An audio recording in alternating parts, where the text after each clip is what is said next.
two flat-out elected. My name is Rand Campbell. Why? I need you to ask this question. Why are you here? What is it? What have you done? Do you not know that Satan is the God of this world? Do you not know that he is in control of this world?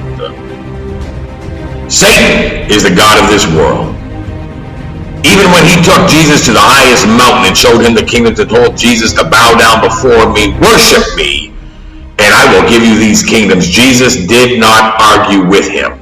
Jesus did not say, you don't own these kingdoms. No, he did not. Because Jesus knew he did. This world is Satan's kingdom.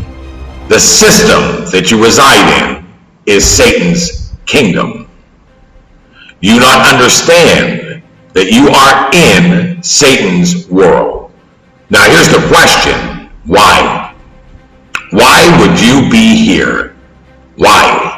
Why are you in a system that deceives you to keep you enslaved?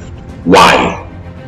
Would you allow your children to be babysat by a pedophile? Would you leave your children in the home of a pedophile? No, you would not. So why has our Father put us here in this world? And don't you dare tell me that it's because Adam and Eve sinned in the garden, because let me explain this to you. We were here, and so was Satan. Satan was here before us. Why did Satan have to come here? He fell from heaven. He fell. We are as well fallen. We are fallen to this world. And what happens when things fall? They break. You are broken in this world. And it is in the fractures of that brokenness that Satan is able to seep in with sin. If you are not fully in Christ, fully in the armor of God, there are fractures that Satan uses to get in. In those fractures, Satan is able to get in with sin and destroy you. This is what he does. Satan fell to this world because of pride. Pride. It is pride that comes before destruction. It is the pride of humanity here in this world. It is our pride that had us fall from the grace of God into this contained environment, which contains sin and contains all of which cannot pass through the gates and reside in the presence of God. You have got to be forgiven in Christ in order to be able to get through those gates. Jesus Christ said, I am the truth and the life, and nobody gets to the Father but through me. Nobody gets to the Father but through him.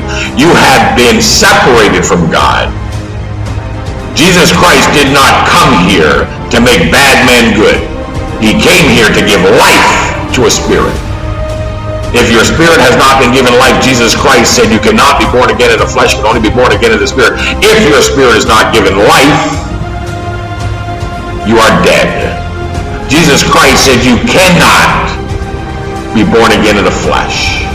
You cannot. He said, let the dead bury the dead. What he meant by that was that the dead in spirit must bury the dead in spirit. If you are alive in Christ and your spirit has been given life, you are in Christ. That only happens through Jesus Christ. You are here because of pride. It is your pride that took you and separated you from God.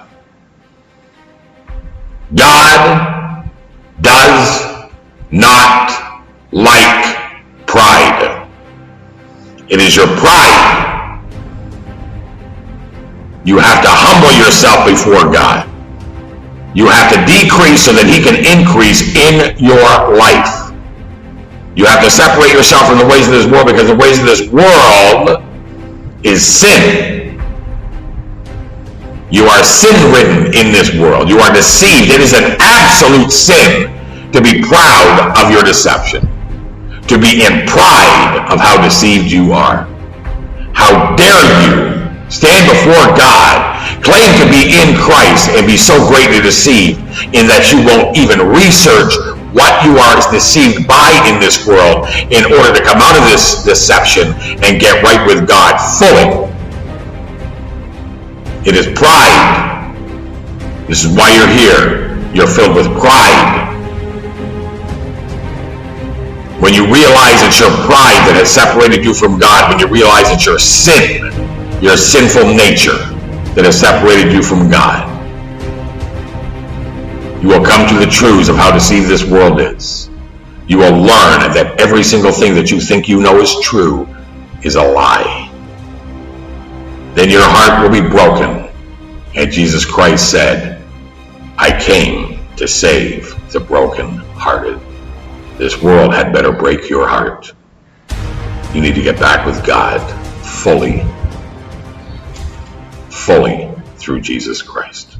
To the principalities and reminding the powers and telling them who you are and what's going to happen. That's when you get an attitude. We have access to God with boldness and confidence.